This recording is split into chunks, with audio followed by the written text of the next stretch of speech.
정리를 하면 IB에서 얘기하는 변화, 창의성, 관계, 그러니까 키 컨셉이죠. 주요 개념, 핵심 개념, 그다음에 논리, 시스템, 공동체, 정체성 이와 같은 개념어, 지금으로 말하면은 개념들이죠. 개념어가 플라톤의 이데아론에 따르면 실제한다라고 믿었던 거예요.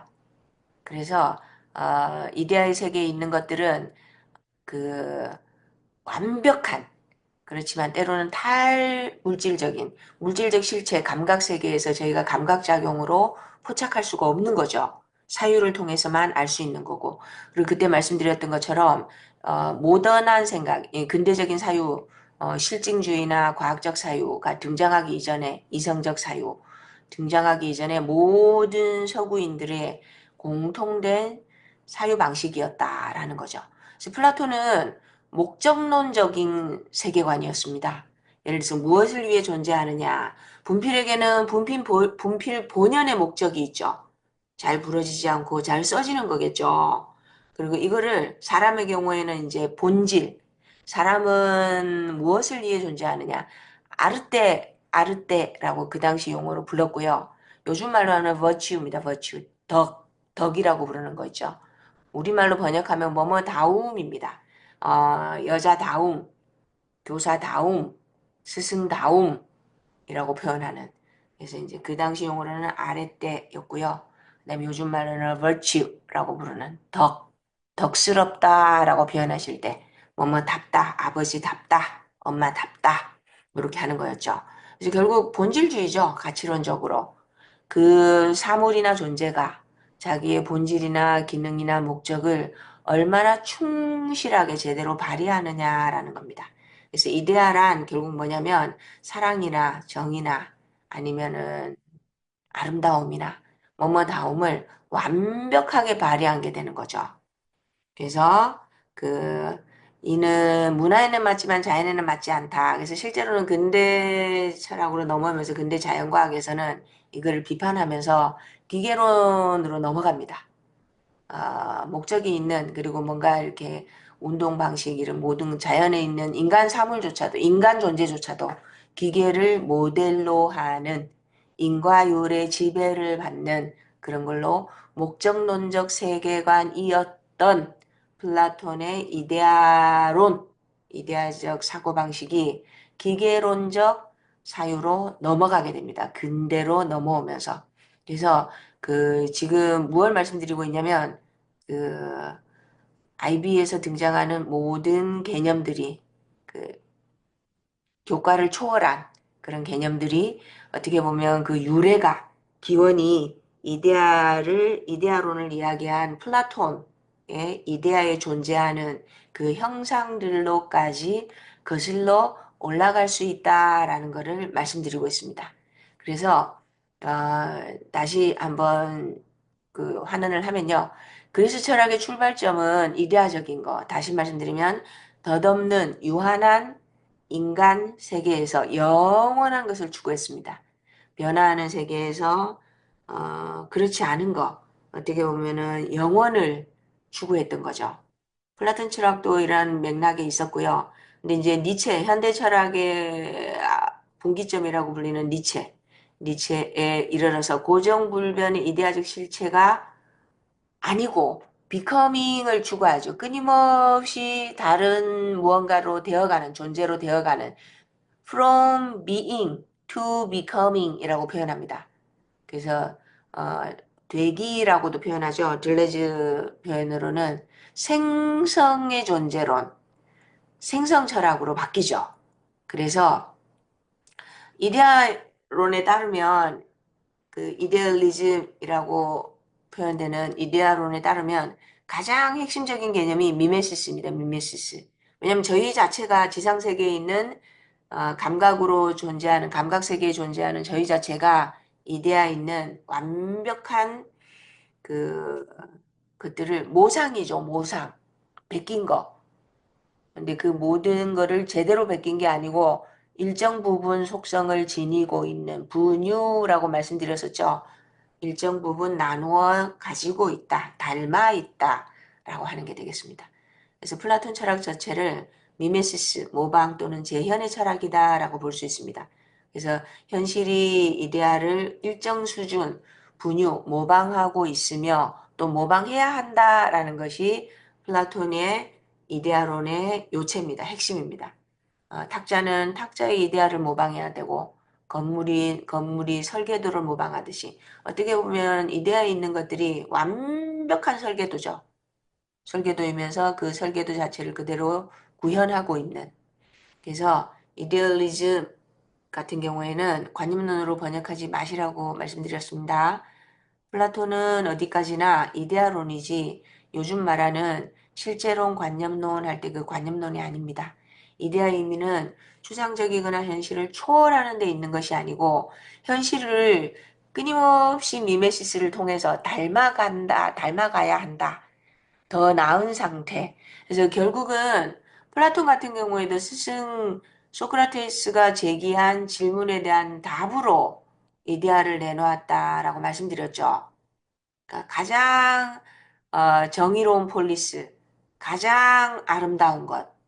여기 보시면 그거에 대한 답으로 그 플라톤이 이데아론이라는 목적론적 세계관을 제안했던 거죠.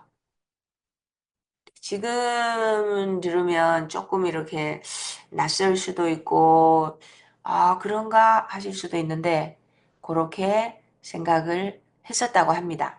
그러면 다시 돌아오셔서, IB에서 말하는 이 모든 컨셉, 키 컨셉, 변화다, 연결이다, 형상도 들어가 있네요. 관계, 그 다음에 논리, 발달, 공동체, 의사소통이라는 핵심어들이 그 근원, 유래를 추적하다 보면 플라톤의 형상에 해당하는 이데아론으로까지 거슬러 올라갈 수 있다. 근데 저희가 왜 IB에서 그러면은 개념 기반 학습을 또는 개념 기반 교육 과정을 그렇게 강조할까요? 결국은 언어의 물질성입니다. 언어의 물질성.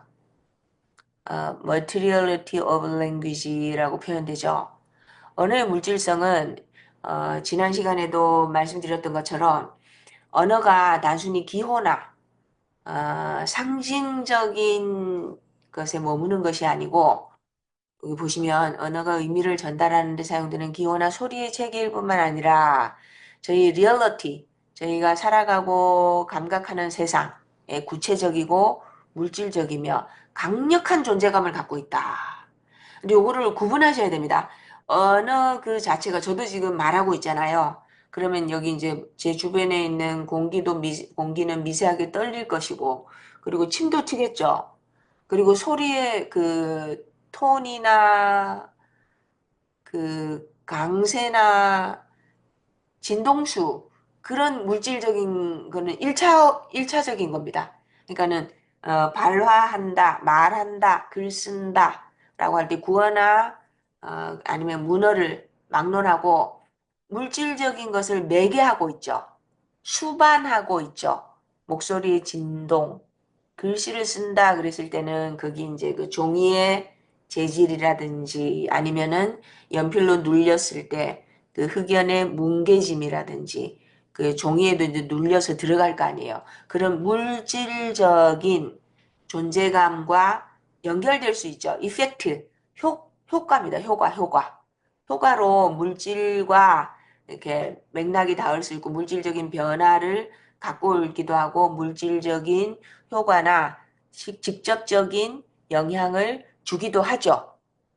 그래서 추상적인 의미 이전에 물질적인 부분이 부대되고 있죠. 수반되고 있죠. 그래서 결국 언어는 추상적일 뿐만 아니라 신체와 연결되어 있다. 말하기, 쓰기, 타이핑할 때도 일단 저희가 손을 움직여야 되잖아요. 그래서 저희의 행위가, 몸이, 신체가 관여하고 있죠. 그래서 언어는 추상적일 뿐만 아니라 그 이펙트, 효과 측면에서도 영향을 미친다. 그래서 서면 텍스트, 요거 1차적인 직접적으로 우리가 말을 하거나 글을 할 때 수반되는 물질 세계의 그 부대 효과, 영향, 그게 1차적인 거고요. 근데 서면 텍스트면 글꼴, 그다음에 이제 매체, 이제 골판지에 쓰느냐, 천에 쓰느냐, 아니면 피부에 뭐 문신 형태로 새기는 거는 가장 뭐 명확하네요. 물질적인 변화가 수반되네요. 이런 것도 있고요. 그다음에 어조, 높이, 리듬 같은 것도 포함되고요. 그다음에 또 하나는요. 물리적 사회재해 부대 효과를 수반한다라는 거고요. 그거 말고 조금 깊게 좀 들어가 보면 어떤 삶에서 사태는 사건입니다. 사건, 이벤트. 그 자체로는 이미 확정된 의미를 갖고 있는 것이 아니고 구체적인 행위가 수반되어야 되죠. 근데 사랑 자체가 사랑은 아니죠.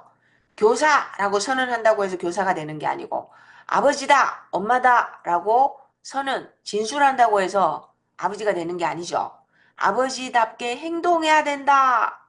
아버지답게 행동해야 된다. 그래야 아버지죠. 그러니까는 아버지처럼 행동하는 예컨대 저희가 개념도 그 조금 구분이 되죠. 예를 들어서 여자 그러면 예를 들어서 은영이를 데리고 왔다. 아니면은 젬마를 데리고 왔다. 그럴 경우에는 여자의 사례를 데리고 온 거죠. 케이스를 데리고 온 거예요. 그거 말고요. 개념어 중에는 그게 아니고 행위가 수반되어야 그 개념이 실체화되는 게 있죠. 그 언어가, 개념이. 그래서 다시 말씀을 드리면 아버지답게 행동해야 아버지가 되는 거죠. 아버지다움. 그래서 결국 우리가 모든 진술문에 들어있을 것이라고 간주되는 진리는 사라지고 행위가 있을 뿐이다. 거꾸로 말하면 어떻게 될까요? 그 개념을 진리이게 하는 것은, 제대로 의미를 갖게 하는 것은 행위가 수반되어야 되는 거죠. 행위. 퍼포먼스, 액션. 그래서 모든 진술문은 내용 없이 텅 빈 기표, 시그니파이어만 있을 뿐이고 거기에 특정 공동체나 상황에 따라서 각기 다른 기의를 채워 넣는다. 그렇죠. 여자라고 해도 똑같은 여자가 아니죠. 시간과 공간의 함수죠. 지금 당대라고 하더라도 어디 있는 어느 나라 여자냐, 어느 지역의 여자냐, 그리고 시간에 따라서도 다르죠. 그래서 공동체에 따라서 시간과 공간의 함수, 각기 다른 의미를 채워 넣는다. 기표를 채워 넣는 주체가 누구냐? 같은 의미입니다. 공동체의 주체가 누구냐? 근데 사랑, 민주주의, 수업 이런 거는 기표는 같지만 채워 넣는 공동체 아니면은 저희가 길들여진 담론 공동체에 따라서 주체에 따라서 누구냐에 따라서 그 의미가 달라진다. 물론 동시대인들이 공유하는 기회를 가능케 하는 것은 특정 사고방식을 공유하는 거죠. 그게 이제 제대로 된 사유인지 허위의식인지 이데올로기라고 부르는 한 사람의 관념이 로기, 학예 수준까지 올라간 허위의식이라고도 표현하죠. 제대로 된 건지 아닌지는 공동체에 따라서 결국은 때로는 푸코 표현에 따르면 권력의 함수다. 진리를 진리이게 만드는 것. 또는 진리까지 갈 것도 없이요. 지식을 지식으로 만드는 것은 지식 권력, 부부와 사부와 날리지 파워의 관계가 긴밀하게 작동한다라고 표현을 했었죠. 그래서 결국은 기표를 어떤 행위로 채우느냐에 따라서 비로소 진술문으로 성립한다. 즉 진술문으로 만들려면 수행문의 과정을 거쳐야 한다. 더 나아가서 모든 진술문은 잠재적으로 수행문을 그 과정으로 지니고 있다. 무슨 말씀이냐면요. 행위가 수반되지 않으면 의미가 없는 거죠.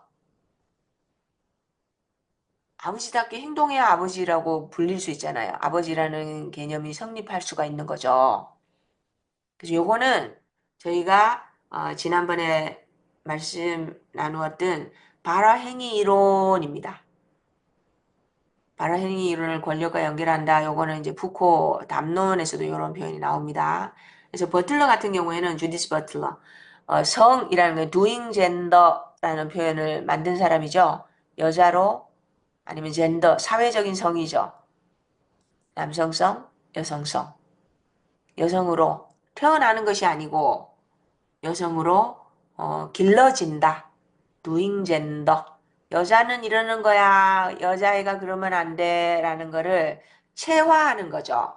행동하고 길들여지고 살아가면서 체화, 습관처럼 몸에 배이면서 여자라는 거를 수행하는 거죠. 수행. 아버지답게 행동해야 아버지가 되는 것처럼 여자답게 행동함으로써 여자가 되는 거죠. becoming입니다. becoming 되어가다. 요게 그 행위가 수반된다. 즉 모든 진술문은 때로는 행동을 유발하는 수행문의 과정을 거쳐야 다시 말씀드리면 모든 진술문은 잠재적으로 수행문을 그 과정으로 지니고 있다. 행동을 유발하는 언어라는 게 수행성이라는 의미입니다. performativity라고 표현합니다. 그래서 조금 더 나아가면 근데 언어의 물질성은 첫 번째 이제 1차적으로 말씀드렸던 게 언어 발화할 때 글을 쓸 때 물질적인 것이 매개가 된다. 물질적인 것에 영향을 미친다라고 말씀드렸죠. 목소리의 진동, 꾹 눌렀었을 때 그 움푹 들어감, 그리고 그 흑연의 뭉개짐 이런 거. 그런 물질적인 거는 1차적인 거고요.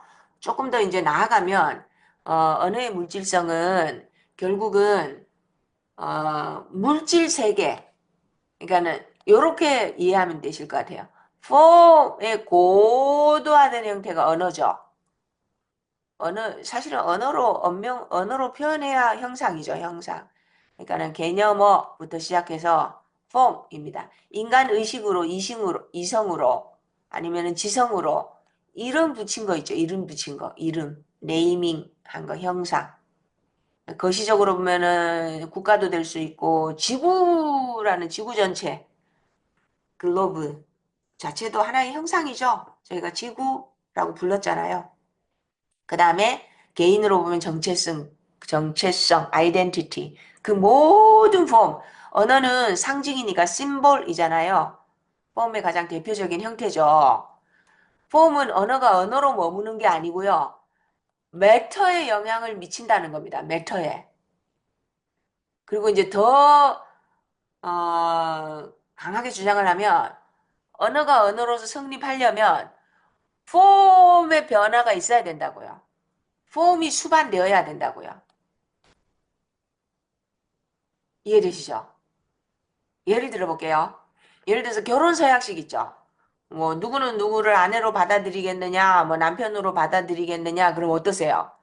결혼 서약에서는 그 받아들이겠느냐 그러면 I do, 네라고 대답하시잖아요. 추상적일 뿐만 아니라 관계와 삶을 변화시키고 법적 사회적인 실체성을 갖고 있다고요.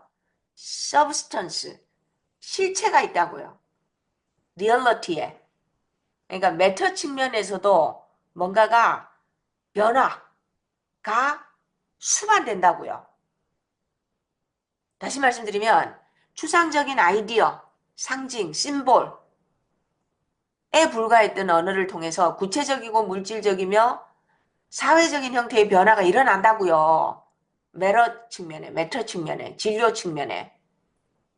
The real이라는 부분에도 변화가 연동되어서 일어난다고요. 그리고 또 하나 있죠. 판사가 이제 법정에서 유죄다 무죄다라고 할 경우에는 이거는 그냥 말로 그러니까 유죄다 무죄다라고 이게 판결이 성립이 되려면 어떻게 해야 돼요? 뒤따라서 뭐 저기 무죄라 그러면은 내보내야 될 것이고 유죄라 그러면 감옥에 가둬야 될 것이고 그죠? 누군가의 자유, 권리, 사회적 지위, 직접적인 영향, 실체적인 힘을 미친다. 즉 법적 판결문을 읽는 것은 구체적인 결과를 가져오는 언어적 행위이며 여기서 실체성은 법적 문서의 공식 언어, 법정의 물리적 환경, 그리고 정의의 구두 전달이 매개가 된다. 그래서 앞부분에 그 표현이 있었죠. 단순히 언어가 폼, 형상의 세계, 형상으로서 끝나는 것이 아니고요. 여기서 지금 계속 제가 지금 중언, 부언하고 있는데요. 여기 보시면 어, 여기 있죠. 모든 진술문은 수행문의 과정을 거쳐야 되고 거꾸로 모든 진술문은 잠재적으로 수행문을 그 과정으로 지니고 있다. 아버지답게 교사답게 수행해야 행동해야 행위해야 살아내야 아버지가 그 개념이 형상의 세계에서도 아니 형상으로서도 그 개념 자체가 온전히 성립한다라는 겁니다. 그래서 조금만 더 나가면요. 지금 언어의 물질성 하고 있습니다. 언어의 물질성은 그 추상적 개념과 실체적 개념 사이의 다리 역할을 한다. 그러니까 이제 수행문, 모든 진술문은 수행문을 과정으로 지니고 있다. 수행문이다라는 것과도 연결되어 있습니다. 그래서 이제 극단적으로 밀어붙이면 젠더, 여성성, 여자로 doing 젠더라고 말씀드렸잖아요. 명사가 아니고 그러니까 형상으로 머무는 게 아니고요. 여자, 정의, 사랑, 아름다움 이런 거는 동사죠. 살아내야 된다고요. 살아내야 된다. 그러니까 결론은 폼의 세계의 기호적인 거 하고요. 어떤 개념이 개념으로서 성립하려면 매터, 진료의 세계하고 연계된다는 거예요. 여기에. 여기서 끝나는 게 아니고 요게 따라 붙어야 된다는 거죠. 그래서 이 말씀을 왜 드리냐면 IB에서 생각하는 키 컨셉이라는 부분 때문입니다. 그래서 저희가 지난 시간에 비트겐슈타인의 화용론 말씀드렸죠. 용도. 결국은 우리가 무언가를 말한다는 것은 관조하는 세계, 이론의 세계가 아니에요. 개념이나 정의나 교사다움이나 정의롭다는 거나 아름답다, 뭐뭐답다 라고 하는 거는 사물의 상태의 변화를 가져오기 위한 의도적인 행위, 진료의 세계에서 변화, 실체성, the reality에서 뭔가 실체적인 변화, 행위가 수반되어야 그래야 그 개념어가 성립한다 라는 거죠. 그게 언어의 물질성입니다. 그래서 이제 화용론 부분에서 좀 더 들어가서 이런 말씀도 드렸었죠. 말을 한다는 것은 발화행위는 발화 수반행위, 기대하는 게 있을 거고요. 그리고 화자를 통해서 화자를 미디움으로 해서 매개로 해서 저희가 달성하고자 하는 행위가 있습니다. 행위. 스피치는 발화 자체에 머무는 것이 아니고 퍼포먼스나 액트를 수반한다. 이게 연동되어야 그 폼 자체가 성립한다라는 거 말씀드렸고요. 이게 사실은 결국은 펄스로 연결됩니다. 소시르가 기표하기 이원론으로 주장했다면 펄스 같은 경우에는 오브제라는 대상체를 포함했었죠. 표상체, 대상체에 대해서 뭔가 기호로 표현을 하고 거기에 대해서 저희가 떠올리는 기의, 시니피에라는 거를 펄스는 해석체라고 달리 불렀죠. 요게 결론입니다. 그러니까 보시면 어떤 대상을 갖고 저희가 뭐라고 기호를 폼의 세상에서 어떤 개념어를 부르잖아요. 정의, 시스템이라고 하면 이게 이제 그냥 그게 이제 발화로 끝나는 게 아니에요. 물론 음성의 진동으로도 뭔가 이제 그 실제 세계의 물질적인 효과가 있겠지만 그 차원이 아니고요. 결국은 교사다움, 정의로움 이렇게 한번 생각해 보세요. 교사다움. 이게 성립하려면 언어는 폼의 형상으로만 머물러서는 안 되고요. 현실과의 접촉에서 생기는 실제적인 효과, 행위, 퍼포먼스, 액트가 수반돼야 된다고요. 어떤 공동체에 따라서 여자란 교사답다는 것은 정의롭다는 것은 다르죠. 공동체의 행위를 공동체의 습관을 관습이라고 하잖아요. 그래서 펄스는 뭐라고 얘기했냐면 어떤 개념의 진정한 의미는 결국은 습관 전환에 따라서 그 의미 변화가 일어날 수 있다라는 거죠. 교사다움이라는 거는 교사 공동체의 습관이 변하면 교사다움, 교사라는 형상, 개념, 어의 의미가 진정한 정의라고 표현했거든요. 의미를 펄스는 개념의 진정한 정의가 달라진다고 표현했습니다. 그래서 결론은 언어의 물질성이라는 것은 형상의 세계에 있는 언어가 실제로 메터 측면에서의 변화를 통해서 비로소 그 개념이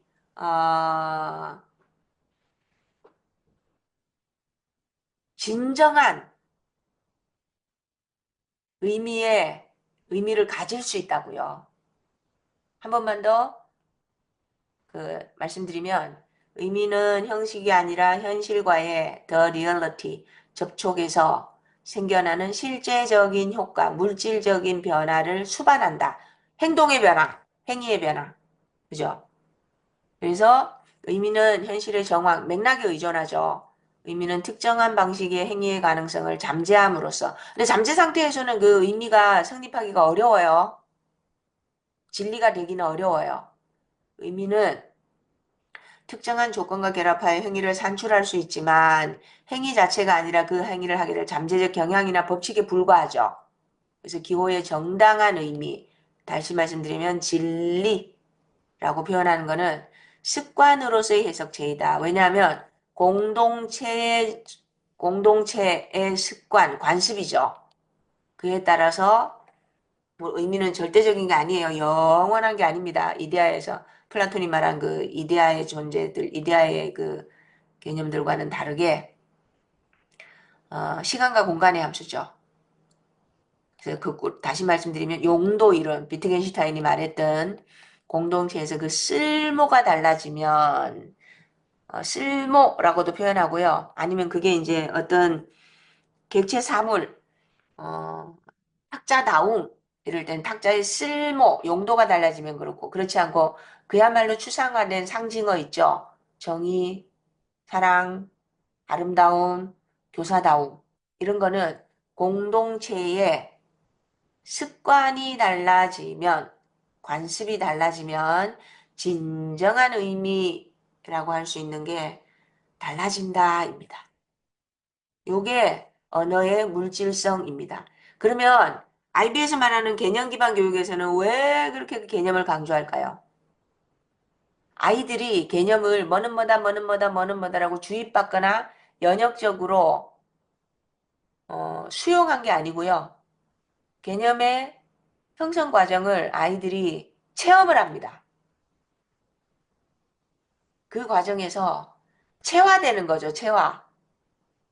교사가 뭐예요? 정의가 뭐예요? 라는 거를 입으로 배우는 게 아니고요. 폼에 머무는 게 아니고 행위를 통해서 정의로운 행동, 정의로움, 교사다움, 학생다움, 민주시민다움이라는 것을 물질성이 부대된다고요. 그러니까 결론을 말씀드리면 언어가 상징, 폼에 머무는 것이 아니고 여기요, 여기. materiality, 물질적 측면에서도 실제적인 효과, 실제적인 습관의 변화, 실제적인 행위를 수반한다고요. 원래는 언어 그 자체로는 상징으로서, 형상으로서 잠재성만 지니고 있다가 실제로 뭐뭐다움, 정의는 정의로워야죠. 교사는 교사다워야 되고 행위로 구현된다고요. embodied. 몸의 변화라는 뜻이잖아요. 체화된다. 몸에 배인다. 습관이 되다입니다. 예, 요게 언어의 물질성입니다. 다음에 뵙겠습니다.